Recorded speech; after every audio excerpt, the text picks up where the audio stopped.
Jumedie no so agudie mu nsam ya wie health tips no so ya de abroad e dru so no so ho hia pa eya pomuden kwan so se won so wutie na wutie ni ye Star Health Clinic Dr. Isaac Frimpong agenedwa ewa ha oba beboa ye omde e ba no fibroid no ni ade a omo edimu akoten na ye hwede dog edeba dog ye mo akwaba na bibi aboko de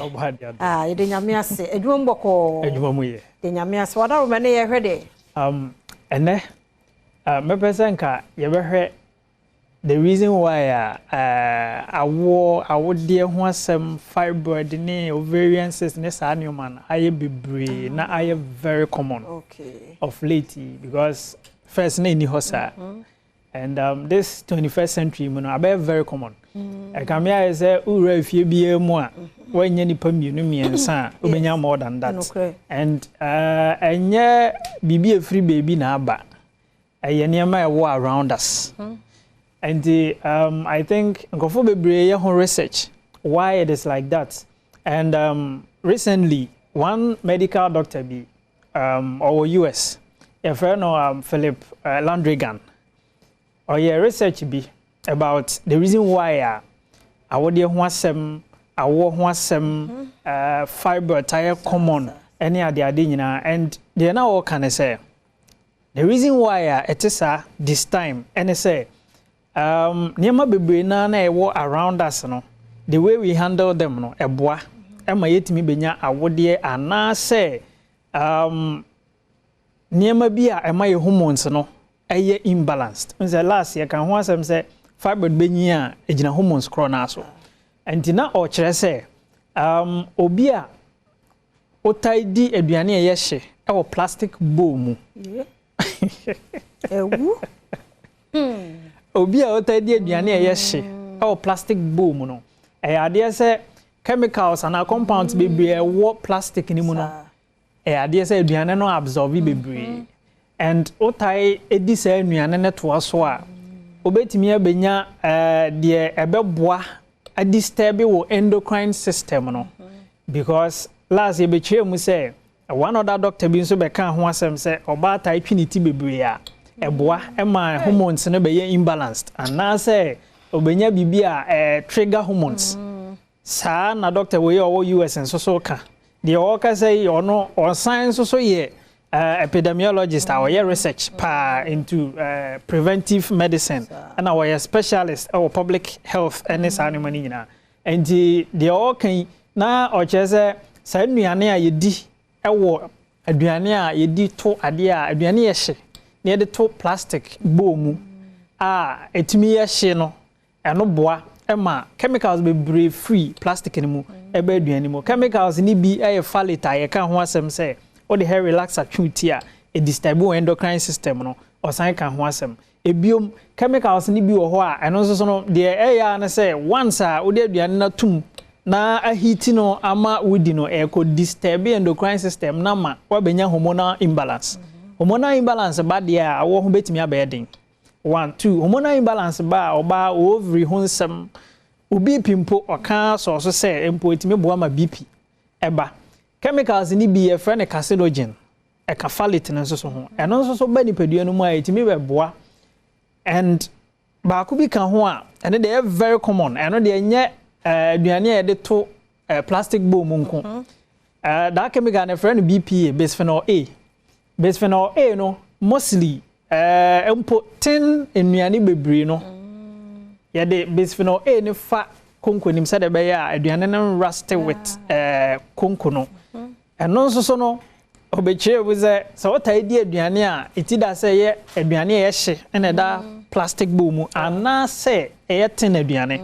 what idea ni bebre a sa bisphenol A no ebi core system ni mu na core system ni mu a bisphenol A ne boa raise BP dia ka ho bi na ne pressure aye very common eno achi eboa disturb endocrine system ye aye ka ho asem ye eno achi etime boa ma many kinds of cancers ebi te say breast cancer liver cancer lung cancer prostate cancer bi abetimi abodin bia ade say bisphenol A yi enso timi boa enti say wanya fibroid ana wanya wode ho ya wie bi na onko a watena se adwene ho a wonte ase now that's yes I neoma we num bia it may be a reason and I say so when you dey mu ya we bi na gusu treat na enkoye na still oda so didi saa kwan yi so dia ade say ebe den say ebeko because ye be kire mu sansa na fibroid be nyi no je say wo hormones ne be imbalance specifically estrogen and progesterone no and this oda so di saa neoma we dey trigger hormones disturb endocrine system no say the be ya insecurity fine hormones ema ntimi mmoa ema ntimi ntukosua fine ema omense sisi so fine na still na ogusu de be den say adrompo na wonom de asa wo yawe na fibroid bi a ebeko enti no obetu saafo no enti na hu behia say obi abefa na wafa ne ye because enye oba wo de enko yesi a disturb endocrine system ni a group of glands and secrete hormones enti oba hormones be ma hormones enti say hormones no be balance da be ma obetimi anya complaints bebre o testosterone obetimi akofom empo wa hoden wo mpam ebeko fom saa nuane we ya ye kan enti oba bi nya tenkampo enti no say o hwa say enka bibi fufuro bi na ye meka na ma unya hoden bi ada bi de o ye ofie no a eno a na ebo enti say I very common awodie mu yawe ehwe abibifo ewo abrochire pa wo a aye diama wo mo a edoso pa na mo doso pa enti no saa nuane we num ne kwan ye fa so di saa nuane we num no ehu behia se enka ye betwe ho wa bra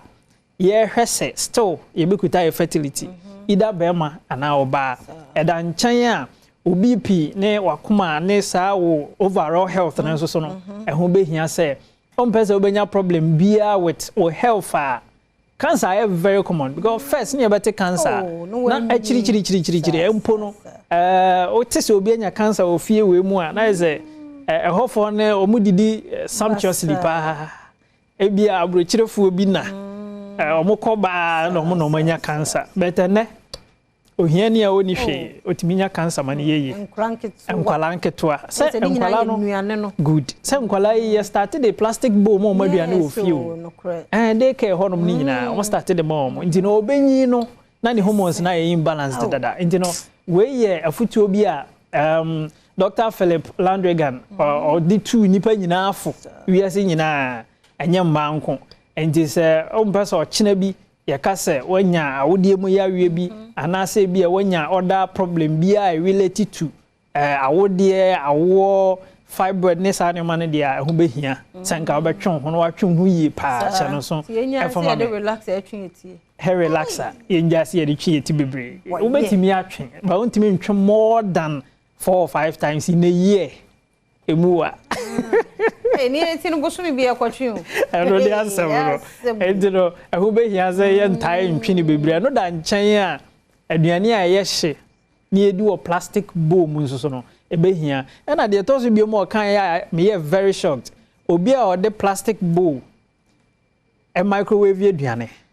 very common nkofo adwen tai nkoso because mostly mo de plastic bowl tie de aduane sha fridge but omutimi san peja hwa de she microwave enso so emu and no ehun ko hia se o de aduane be she microwave mu abra wo plastic bowl enso so emu she no so fuma me na ayade se promo no guso erane on say empotam ha nyina de ye ka facility otimi treat fibroid awode ne sa problem say see awo ho kwan ne de a Star Health Clinic. Don't forget say your fertility package no eguso a eye adwuma no yebetimi dia hwe yawe bia wo ho yetimi aboa amowatimi ade ho she no so say Star Health Clinic no enye aduro nko an yedi treat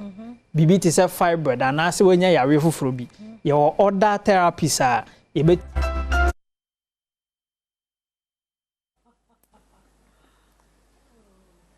mama ona otie nka no betimi aba say wo akiri